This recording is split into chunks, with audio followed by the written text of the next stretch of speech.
shit's in the safe. Got me a spot out the way. Nigga just tryna be safe. Let's get to the sports talk. Make or miss league. It's a make or miss league. Make miss. It's a make or miss league, baby. How are we going to do that? I see my man Stan Verrett getting those checks. Make ankle breakers. Trae Young had a 50-piece last night, including this crossover that got Iggy off balance and then burying the three. Matt, what's more impressive from Trae, the handles or the range? I think it's the combination of both, because guys can handle, guys can shoot, but to be able to do both, there's a handful of guys in the league that can do it, and he's one of them. Yeah, if he's got the range, you got to come up on it, right? And he's got the handles to get by you and to create all the space. Bad situation. Next, miss humility. Rockets Warriors. Daniel House will hit the three here. Then check this out. He looks over at the Warriors bench and then gets teed up. Matt, did he deserve a tech there? Ridiculous. That ref needs to be fined. Boy, I'm stunned that you would take that. You would take a trash talker's side there, Matt. This game was hot from the start. Yeah. There was obviously Like, what have we come to? Since when you get fined for looking at the bench? Like, we don't know what direction the NBA had to. Since when you get teed up for looking at the bench and said so? I remember back then, they used to do that all the time. It wasn't no tag. Now it just, anything is a technical foul now. You don't even know you getting a technical foul. If you look at the referee and give him a smirk like, technical foul. Like, they just teeing up every player for anything. actions going on. The referees were trying to hold control, but I wouldn't be surprised if that gets rescinded. Yeah, that seems a little bit over the top, but hey, everyone makes mistakes. Nick Bucher to call a tech on you now, that ref, so don't mess with Nick. Yeah. Back to San Francisco. Warriors come up with the steal and the slam here. You'll check it out. But look at the guy mopping the floor, narrowly escaping the collision. Wow. Brian, do you admire his dedication to mopping? I admire the defense of the Rocket here, who just stood there and watched him go. So, Jeff Green. That was Jeff Green. Yeah. Really getting into the spirit. I'm surprised this doesn't happen more because the ball guys are on it. You know, they got to get the wet spots up, and the game changes direction so quickly. I'm surprised this doesn't happen more often. Next one. It's his nightmare, though. Yeah, that kid was terrified. There's no question. Make Misdirection. Net Sixers. Philly out and running. Check out this sweet Euro step from Embiid. It looks even better because he's got the neon shoes on. Yeah. Matt, how impressive is this for a 7-footer? Incredible. Like I said, he is one of the best players in the world when he's playing. Oh, Jesus. That's going to be enjoyable. This is something like how these 7-footers change. Now they could dribble like point guards. Now, Euro step like shooting guards, point guards, small forward. They could do everything like a ball handler can. Like they could handle the basketball very well. Back then, you know how they used to be? They used to catch in the paint and just dominate you. Like Shaq used to dribble well, very well back then. He used to bring the basketball up the court. Embiid doing it now. Well, that's going to be on Joel's Twitter feed. Oh, that's fantastic. All right, time to run it back with the best Euro steps ever.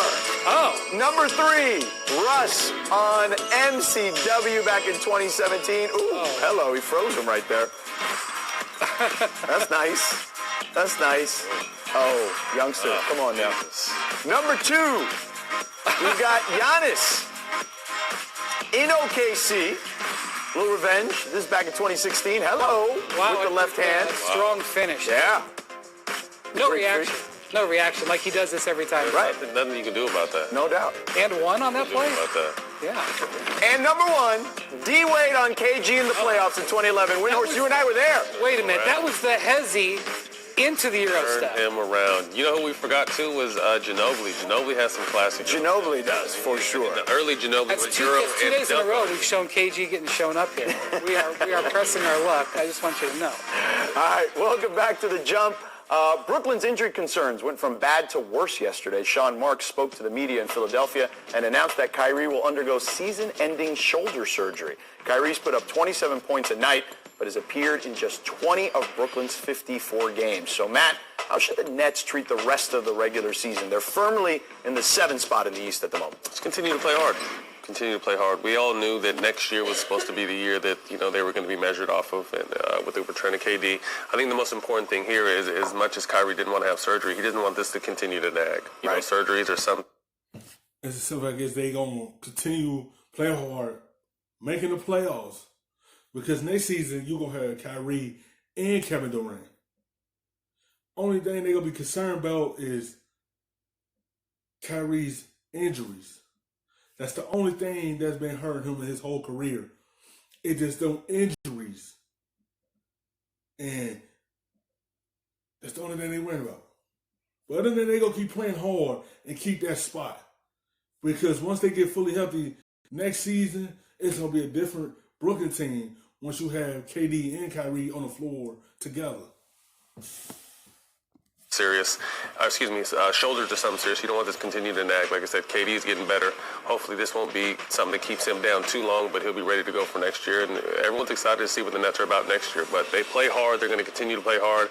And that's what you love about the team outside of their superstars being hurt. Well, we have clarity now. They know that there's nobody coming back. KD earlier this week came out. Not that it was much of a chance, but KD came out and said, hey, I'm not coming back. They know that this is going to be their group. They're going to be able to play this way. And I also think this is going to be a bit of a showcase because there's a little bit of stuff out there at the trade deadline that Dinwiddie and Karis LeVert could be available. And it could have been a little bit of a, just put it out there in the water. Because when I talk to executives, they think if you're the Nets, you're going to look for a third star. And can they use Karis LeVert, Spencer Dinwiddie, Jared Allen, some part of those guys to trade that type of player? That may be a big move that they would look at this summer.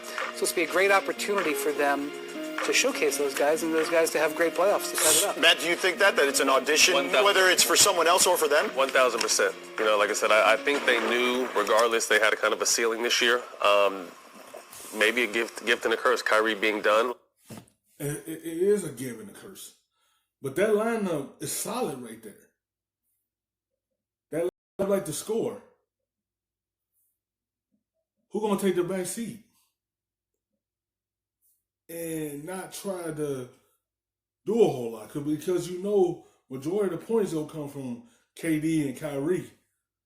Because Spencer could score and LeVert could score.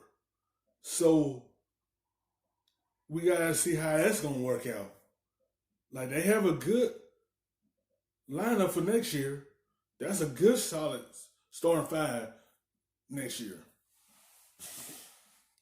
Like Brian said, for the year, and now you're going to get to see who's out there. I'm sure they're going to get some trade. During the summertime, they're going to get some offers. And like you said, if you can package someone up and get that consistent third star, if you don't feel like Dinwiddie or LeVert is that, this is the perfect time for these guys to show. And then they're going to be battle tested. If this is the core they go to the playoffs with, and they have to do it on the biggest stage, you're going to know these guys are ready for it. As last night showed, they could put the scare into somebody. Oh, they play hard. Now, they won't be the favorite, hard. but they could scare somebody. Love how hard they play. I think the East next year is going to be fascinating because you have 7 teams that are pretty much locked in, and then the 8th spot will kind of be up for grabs. So it's no longer just the JV, I feel like, anymore absolutely moving not. forward.